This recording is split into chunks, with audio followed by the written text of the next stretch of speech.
দুর্গা মন্দির এবং দুর্গা কুণ্ড আজকের প্রথম দর্শন।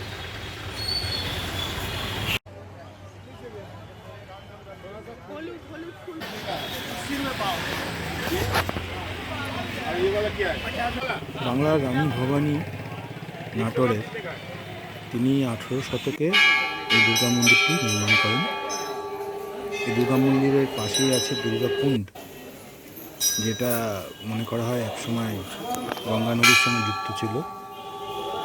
এখানে মা স্বয়ম্ভু তার নিজেই আবির্ভূত হয়েছিলেন, এইটাই বিশ্বাস। মন্দির দেখতে বেরিয়ে পড়েছি, তার সঙ্গে সান্নাতেও যাব। তো এখন আমাদের দুর্গা মন্দির দেখা হলো, এখন আমরা যাচ্ছি তুলসী মানস মন্দিরের দিকে। দুর্গাকুণ্ডের মন্দির থেকে 180 মিটার হেঁটে চলে এলাম তুলসী মানস মন্দির। গোস্বামী তুলসীদাস রামায়ণকে সংস্কৃত থেকে আবধি ভাষায় অনুবাদ করেন এবং মনে করা হয় যে এই তুলসী মন্দির চত্বরেই তিনি এই অনুবাদটি করেছিলেন। 1964 সালে হাওড়ার সুরেখা পরিবার তারা এই মন্দিরটি, তুলসী মানস মন্দিরটি স্থাপনা করেন। আজকের পরবর্তী গন্তব্য মণি মন্দির, দুর্গাকুণ্ড থেকে 700 মিটার। এখানে অনেক শিবলিঙ্গ আছে। মণি মন্দিরের সামনে নন্দীদেবের মণি মন্দির যেটা এখন আমরা দেখছি সেটা প্রথম 1940 সালে এটা তৈরি করা হয়। তার নতুন মন্দির যেটা এখন, সেটা কিছুদিন আগেই হয়েছে।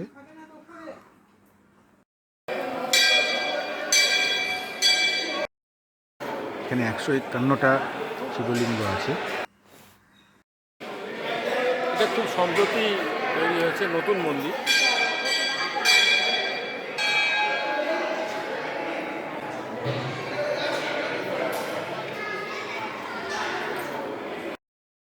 রামচন্দ্রের যে অযোধ্যার যে কোর্ট, রাজসভা, সেই রাজসভার অনুকরণে করা হয়েছে এবং সেই জন্যই দূরে দেখা যাচ্ছে রাম সীতার মূর্তি।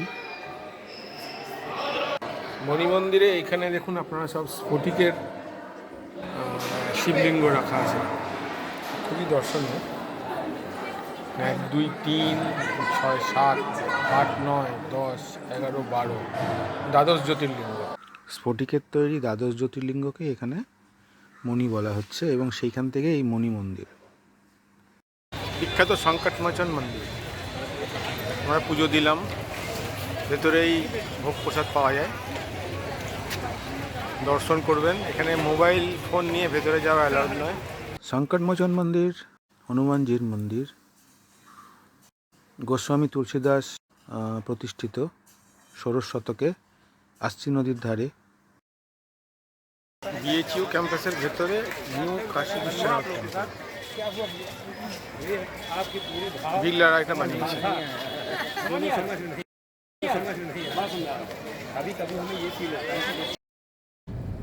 বিএচইউ থেকে বেরিয়ে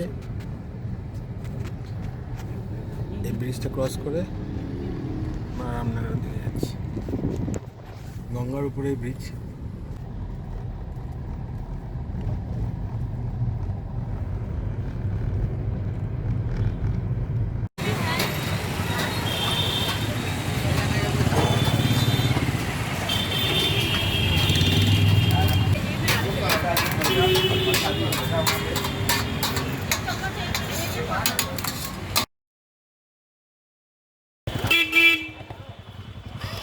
অবশেষে আমরা রামনগর ফোর্টে। রামনগরের ব্রিজ ক্রস করে এসেই এই রামনগর ফোর্ট তুলসীঘাটের ঠিক বিপরীতেই গঙ্গার তীরে অবস্থিত এবং 1750 খ্রিস্টাব্দে কাশী নরেশ মহারাজ বলবন্ত সিং এই রামনগর ফোর্টটি বানান। বর্তমানে অনন্ত নারায়ণ সিং হচ্ছেন রাজা। রামনগর ফোর্ট থেকে মিউজিয়াম থেকে নামার পরে ডান দিকে এই গঙ্গায় যাওয়ার এই রাস্তাটা সুড়ঙ্গ মতো, দেখা যায় গঙ্গা কেমন লাগে এখান থেকে।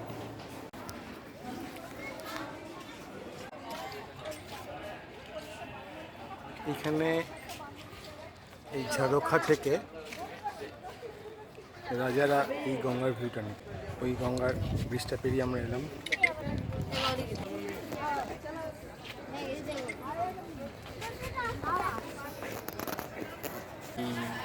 রামনগর ফোর্টের ভেতর যখন আমরা উঠলাম, গঙ্গার ভিউয়ের সঙ্গে এরকম একটা আপনারা দেখতে পাবেন। বারাণসীতে এলে অবশ্যই সারনাথে আসবেন, এবং সারনাথে সেই আর্কিওলজিক্যাল সোসাইটি অফ ইন্ডিয়ার যে মিউজিয়াম এবং এই ধামেক স্তূপা, ওই যে পিছনে দেখা যাচ্ছে যেটা ইট রঙের, এটা হচ্ছে ধামেক স্তূপা। আর এটা যেটা বললাম আপনাদেরকে, এক্সকাভেশন সাইট, এটা অবশ্যই দেখবেন। বারাণসী থেকে প্রায় 8 কিলোমিটার দূরে গঙ্গা এবং বরুণা নদীর সঙ্গমের কাছে সারনাথ অবস্থিত। সারনাথ হচ্ছে বৌদ্ধদের যে 8টি খুব গুরুত্বপূর্ণ ধর্মস্থান তার মধ্যে একটি, এবং এটা হচ্ছে বৌদ্ধদের প্রথম সংঘ, যেখানে বুদ্ধদেব তার প্রথম ধর্মের প্রচার শুরু করেন। এই যে ধামেক স্তূপা আপনারা দেখছেন, এখান থেকেই প্রথম বুদ্ধদেব তার প্রচার শুরু করেন, এবং মনে করা হয় যে এখানে বুদ্ধদেবের কিছু রেলিক্স রাখা আছে।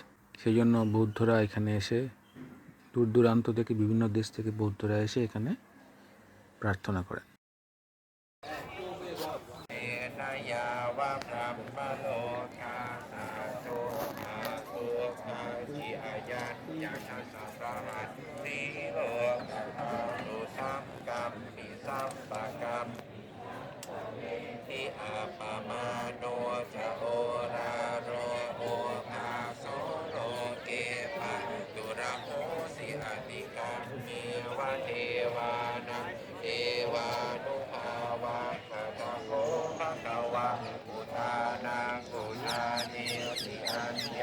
আট কিলোমিটার দূর আমরা চলে এলাম স্বরভেদ মন্দির,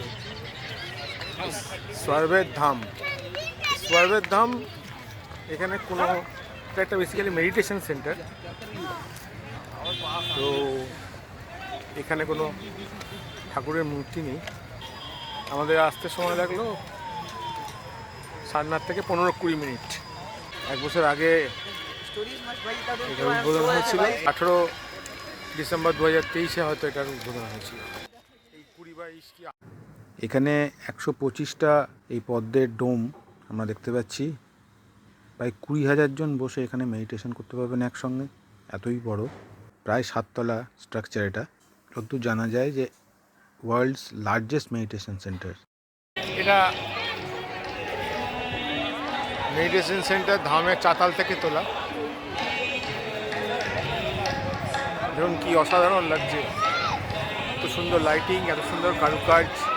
প্রত্যেকটা দেওয়ালে আমি আলাদা করে দেখাবো প্রত্যেকটা কারুকাজ, অসাধারণ।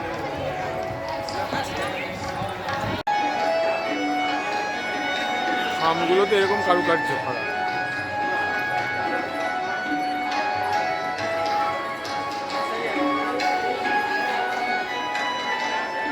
অসাধারণ সুন্দর একটা ময়ূর।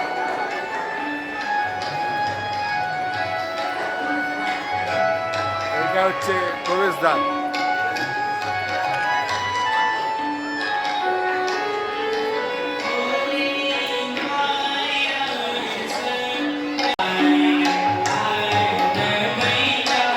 সন্ধ্যাবেলা আরতি চলছে, ছাদের কারুকার্যগুলো এখন দেখুন।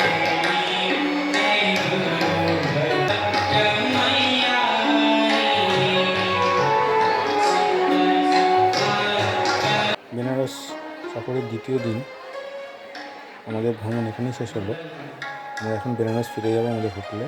কালকে আমরা প্রয়াগের উদ্দেশ্যে রওনা হব। তো কালকের ভিডিওটা খুব আকর্ষণীয় হতে চলেছে। ভিডিওটি ভালো লাগলে প্লিজ লাইক, কমেন্ট ও শেয়ার করবেন, আর চ্যানেলটা সাবস্ক্রাইব। ধন্যবাদ।